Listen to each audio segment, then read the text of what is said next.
Olá, meu nome é Adriano Facioli, eu sou psicólogo pela USP, mestre e doutor em psicologia clínica pela UNB e professor da Escola Superior de Ciências da Saúde no curso de enfermagem aqui no Distrito Federal, além de atuar no SUS, tanto em área hospitalar como em saúde mental. Esse aqui é um vídeo resposta ao canal Change Brasil. Antes dessa resposta, eu gostaria que vocês assistissem a alguns vídeos que já foram feitos, tanto o vídeo da Nil Moreto sobre a questão dos médicos estrangeiros, quanto ao meu vídeo complemento da Nil Moreto. Se possível, também assistam ao meu vídeo sobre o ato médico que está na descrição. Estão todos os vídeos aí na descrição. Eu gostaria que vocês assistissem para ficar completo aí o debate. Eu vou colocar alguns trechos do vídeo do Change Brasil e vou respondendo. Vamos lá.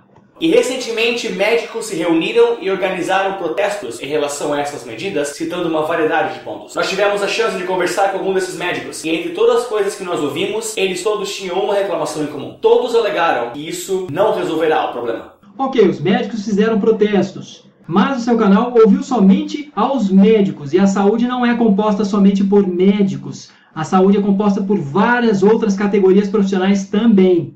Eu acho que para uma avaliação um pouco mais completa, para uma pesquisa um pouco mais completa, vocês deveriam também ouvir as outras categorias profissionais da área de saúde. Seria muito interessante ouvir a outra parte, ouvir outras partes, vocês não acham? Outro ponto em relação ao vídeo de vocês. O programa Mais Médicos não visa somente colocar médicos estrangeiros ou algo similar. As vagas, vocês colocaram muito bem, as vagas são prioritariamente para os médicos do Brasil. Os médicos aqui não preencheram as vagas, eles chamarão os estrangeiros. Isso vocês colocaram muito bem. Mas o programa não é só isso. O programa também visa aumentar o número de vagas nas universidades. Isso mais a médio e longo prazo. Então não é somente trazer médicos estrangeiros. Vejam lá o programa, acessem os sites do Ministério da Saúde, que é também aumentar as vagas para nos cursos de medicina para termos mais médicos. Trazer mais médicos estrangeiros vai resolver o problema? Claro que não, não vai resolver o problema. É uma solução paliativa, curto prazo. Isso aí é ponto pacífico. Nem o Ministério da Saúde está dizendo que isso vai resolver o problema. Aliás, o programa Mais Médicos, como eu já disse, não é somente isso. E não é o programa Mais Médicos que vai resolver o problema da saúde no Brasil também. Aliás, segundo alguns dos entrevistados, a alegação em si que nós estamos com poucos médicos é questionável. O estudo Demografia Médica no Brasil, publicado em 2011, mostra que o Brasil é o 5º país do mundo com a maior quantidade de médicos. São em todo 371.788 profissionais, 4,05% da população mundial e 19,2% dos médicos das Américas. E está atrás apenas da China, com 1,9 milhões de médicos, dos Estados Unidos com mais de 700 mil médicos e da Índia e da Rússia com pouco mais de 600 mil médicos. Me desculpe, mas colocar os números em termos absolutos e não em termos proporcionais é um pouco falacioso, porque o que importa na verdade é a proporção de médicos por habitantes, de quantos médicos nós temos por 1.000 habitantes. A nossa taxa é de 1,8. Países como o Japão, a Grã-Bretanha e a China, todos têm cerca de 2 médicos para cada 1.000 habitantes, ou seja, 1 para cada 500. O Brasil, em algumas cidades, está mais ou menos nessa linha, se não melhor. O Rio de Janeiro, por exemplo, tem 1 médico para cada 300 habitantes, enquanto São Paulo tem 1 médico para cada 400. O argumento da falta de médicos é um problema que já foi adereçado em 2011, com o Plano Nacional de Educação Médica, que visa ter, até 2020, de 2 a 3 médicos para cada 1.000 habitantes ao longo do Brasil inteiro, ao invés das concentrações diferenciadas que nós temos hoje. Bom, vocês colocaram alguns dados em relação à quantidade de médicos por 1.000 habitantes, que é isso que é importante, na verdade, não o número absoluto. Esse dado é que é relevante. Vocês afirmaram que Japão, Reino Unido e China têm por volta de 2 médicos para cada 1.000 habitantes. Essa seria a média desses países. Sim, Japão e China sim tem essa média, mas Reino Unido não. A média no Reino Unido é 2,8.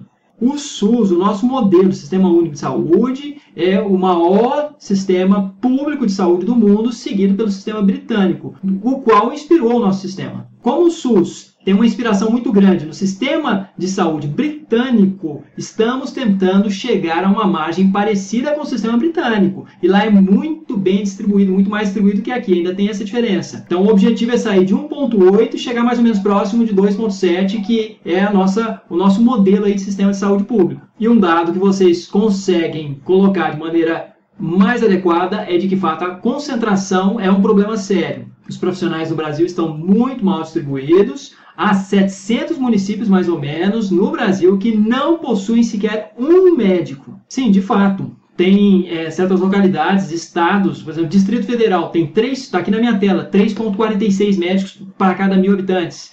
Rio de Janeiro, 3,44, 2,49 no estado de São Paulo. Porém, a maior parte dos estados, vou colocar aí na descrição, tá, a tabela toda, a maior parte dos estados está por volta de um médico para cada 1.000 habitantes. É muito pouco. Você pega alguns estados, como por exemplo o Acre, 0,94, Amapá, 0,76, Maranhão, 0,58, Pará, 0,77.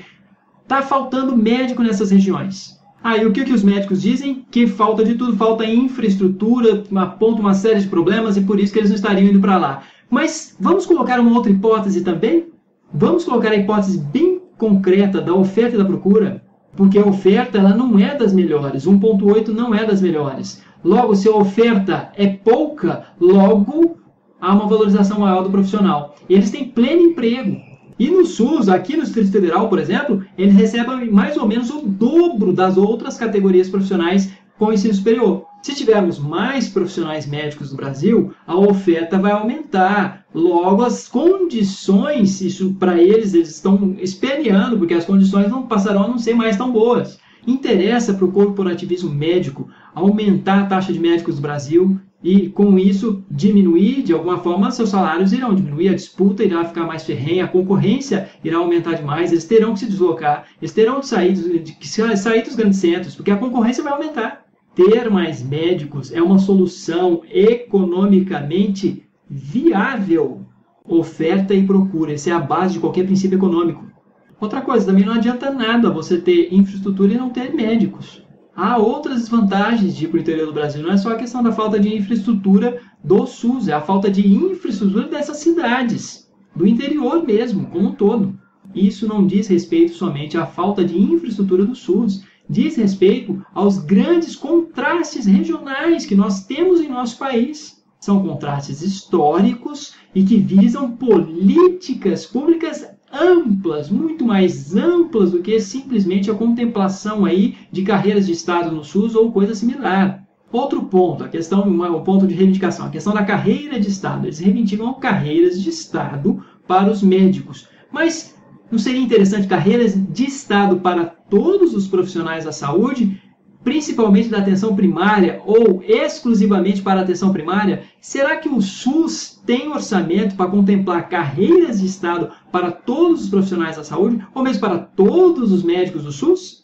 Como eu já disse no meu vídeo sobre os médicos estrangeiros, uma das soluções, e que já há 30 anos nós sabemos disso, para a questão da saúde é o fortalecimento da atenção primária, da atenção básica. E isso está muito relacionado a um programa que foi criado em 1994, que é o Programa Saúde da Família. Todos os profissionais da atenção básica já têm uma gratificação, pelo menos aqui no Distrito Federal, assim, tem uma gratificação a mais do que os outros profissionais. Então, eles já são mais valorizados. Criar programas ou planos de carreira para esses profissionais, não somente para os médicos, para todos esses profissionais, na atenção básica, nessas regiões carentes, seria interessante. Claro, isso faz sim parte também da solução do problema e talvez seja muito relevante essa parte da solução. Deixa eu entender uma coisa. Eles são contra a vinda dos médicos estrangeiros porque haveria algo melhor, que seria a valorização do SUS, planos de carreira somente para eles. Essa é a reivindicação. Eu acho isso muito estranho, porque a saúde não se faz somente com médico. Então, a vinda de médicos estrangeiros iria piorar o quadro da saúde brasileira, iria, assim, transformar o SUS em algo pior. É esse o diagnóstico da classe médica? Passar a ter mais médicos onde não se tem, vai piorar a situação. Isso não vai ter apoio da população, porque é somente a classe médica que está reivindicando isso. Não há qualquer apoio das outras categorias da saúde em relação a esse tipo de reivindicação deles. E eles também estão lutando contra os vetos que a presidente Dilma fez em relação ao ato médico. Somente a classe médica está lutando contra esses vetos. E esses vetos foram recomendados pelas outras categorias profissionais da saúde. Então, eles estão preocupados com a saúde pública no Brasil, com o fortalecimento do SUS. E se o ato médico for aprovado sem os vetos da presidente, os quais foram recomendados por todas as outras categorias da saúde, o SUS vai afundar. Há falta de infraestrutura nessas cidades? Sim, há muita falta de infraestrutura. Muitas pessoas estão morrendo de verminose, de diarreia. Segundo colegas meus da Escola Superior de Ciências da Saúde, da área de enfermagem, colegas enfermeiros, 90% dos problemas seriam de possível resolução somente com enfermagem, por exemplo. E aí entra o argumento da classe médica. E se houver complicação? Em 10% dos casos pode haver sim complicação. Mas é assim, eles, de alguma forma, o argumento deles é qual? Não, esses 90% a gente desconsidera, mesmo com vida de médico estagiário, isso aí não vai servir para nada, porque nós estamos valorizando os 10% que dizem respeito à complicação. Então quer dizer que nós temos que abrir mão de resolver 90% dos problemas, porque em 10% das situações surgiriam complicações. Isso para mim é típico de quem se habituou a ter muito poder concentrado nas próprias mãos. E há reivindicações para uma carreira de Estado semelhante às carreiras dos juízes, por exemplo, do judiciário. Mas assim, já ouvi também dizer que essas carreiras pagam inicialmente algo que os médicos também não aceitariam, que seria por volta de R$15 mil. Além da exigência de exclusividade. Outro ponto, o CAPS aqui onde eu atuo, que é uma cidade satélite, saúde mental, aqui é uma cidade satélite aqui do Distrito Federal. Quando nós começamos, há mais de 3 anos atrás, não havia qualquer estrutura. Então assim, nós estávamos, não vamos porque não tem estrutura. Não havia outra alternativa, porque boa parte dos profissionais ali não tinham alternativas, como a classe médica costuma ter. No início não tínhamos nem telefone. Estrutura, geralmente, em termos de SUS, não é algo que está completamente pronto, você chega, já está tudo certinho, não é assim. Você chega geralmente no local e geralmente não há qualquer estrutura e isso você vai batalhando e vai se criando. Os profissionais da classe médica acham que teriam que chegar no local e ter estrutura como a reivindicada pelo presidente do Conselho Federal de Medicina, o qual atua, se não me engano, no Hospital Albert Einstein. Tem que ser esta estrutura, é isso? Bom, meus amigos, é basicamente isso, é bem simples. Se você gostou desse vídeo, clique em gostei, compartilhe nas redes sociais. Obrigado, até a próxima.